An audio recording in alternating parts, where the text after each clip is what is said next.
So, who would like to start us off tonight with the share? I think it's you, Brian. Oh boy, we are recording. I hope that's okay, Brittany. Yeah, that's fine. Okay. All right. So, I was going to read something from my States of Change, but I actually wrote a short story out of my States of Change universe that kind of fits the season a little bit better. It has a little bit of a thriller side to it. So this is titled "The Transtale Heart." I know you. Now that I think of it, I should have dismissed that first odd text out of hand.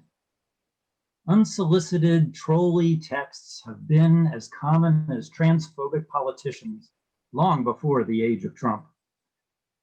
I have deleted enough ex-friends from the pseudo-libertarian Christian right on my phone that being chastised about my decision to embrace my womanhood was far from unexpected. Still, unlike spammy one-off ads and auto-checked butt texts that annoy the senses, there was something weirdly intense about those three simple words: I, know, and you. But dismiss them I did. No reply, no Googling to determine a phone number lookup through phone number lookup, no emotional acknowledgement at all. As with classic real-world bullies, the philosophy of ignoring and moving forward in the light of nonsense was generally best for one's psyche, as well as for outcomes in reality. 24 hours later, this cavalier attitude was put to the test. Your mother was a whore. Okay, the "your mother is a trope" might be taken in jest between middle school friends when such exchanges fell beneath the laugh track of a failing 80s sitcom. But at my age, the remark felt closer to a vitriolic exchange of an uncensored reality TV show from the 90s. In either case, there were sophomoric laughs to be had, if you were expecting it. But as an anonymous text, the succinct matriarchal taunt sizzled with threat, even if the statement was true. Nevertheless, I restrained myself. Having been bullied from youth for wearing feminine clothes, for acing all my math tests, hell, for being too nice to people who were mean. It thickens your skin. I've learned to acknowledge the hate, however juvenile in form, is to give them an energizing win. Hollywood may have taught us Americans that fighting back equates to a path of dignity, but in reality, escalation rarely turns out good for anyone. Thus, I acknowledged to myself by ignoring the hateful text, I was being the better person. I simply blacklisted the phone number and moved on with my day. I'm not bullying you. The text was sent from a different number, but I knew in my gut it was the same person. Now I became concerned. 3 is the charm, goes the old adage. Well, I was anything but charmed. Now I knew I had someone willing to sleeve himself, could it be anyone except a him, into a new number for the sole reason of disrupting my life. It's at this point that I decided to turn my IT experience into an advantage. I employed all the standard protocols. I put dark web identity indexing, multi-layer packet header analyses, and dynamic IP location tracking into effect. All of this ended up telling me absolutely nothing. The freak had covered his tracks by tunneling through a series of high-security foreign servers using SMS data packets that were dead generic. Whoever was on the other side of this daily text knew his shit enough to remain completely anonymous. Then again, he could have simply followed the guidelines in a digital infiltration subreddit to exploit PM secrecy. My only recourse now was to step up the social analysis angle. The culprit was terse to the nth degree. The masculine bent of the texts were strong, but admittedly my position was biased. The fact that my lack of response had no effect in repelling the taunts was the most unusual aspect of this cybercrime. Still, knowing all this was a start, even though I had very little to submit to authorities. The complaint would be dismissed, and I'd be more anxious for submitting to the bureaucratic hassle.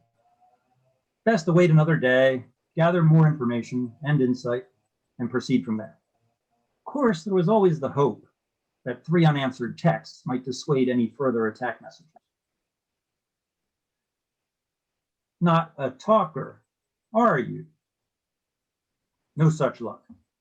This guy definitely had a sociopathic edge to his messaging.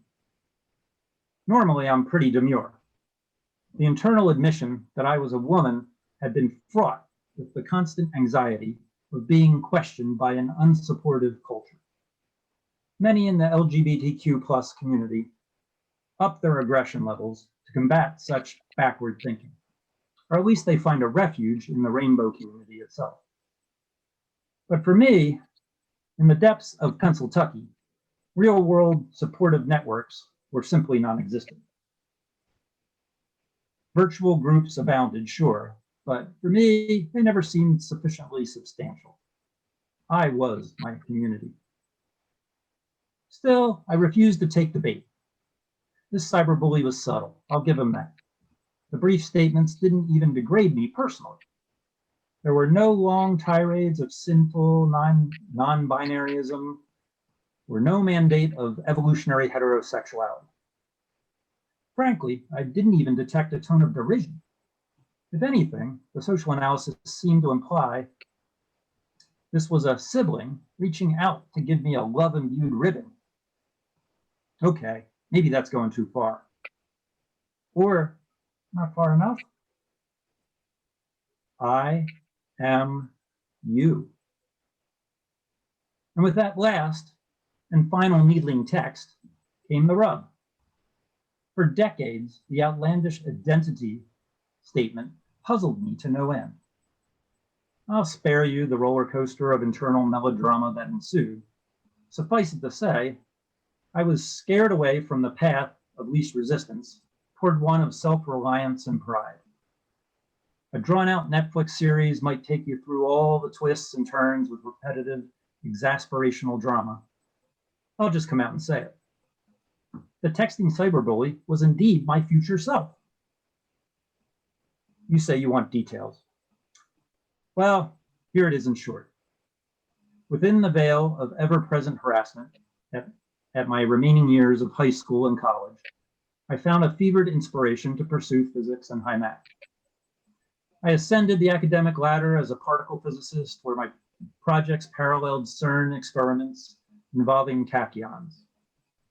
Tachyons are hypothetical particles Feynman conjured up more than a half century ago. Suffice it to say, they travel backward in time. CERN merely observed they existed, but with a little old school coding, it wasn't too difficult for me to piggyback an SMS script on a tachyon signal back to the 20s to send me those daily taunting texts. Nods to Gregory Benford for the timescape trope I drew upon there, even if citation doesn't unmake the idea's derivative nature. Asides aside, those mercurial taunts nudged me enough to catalyze confidence while keeping me freshly aware of the moment. My talents were primed and the pursuit of a challenging career emerged. Yes, I was tempted to mess with the continuum further, but the US elections had so many complications back then that pushing the entire world's luck to attain President Warren seemed foolish and outright dangerous. Of course, no story turns out perfect. Today, in a free internet global culture, my AI filters are constantly adapting to stave off libelous stream-com from far-right sources across the world. At least those protocols are mostly transparent to me. In an ideal world, I might have found love. Alas, a lasting romance, even long-term close friends have evaded me over the years. No matter that I relocated to a college town teeming with progressive-minded peers. Still, I persevere on my journey, silently singing to myself the words of that 20th century diva at every turn. To love yourself is the greatest love of all. J.K. Allen Bechdel, out. That's Thank you.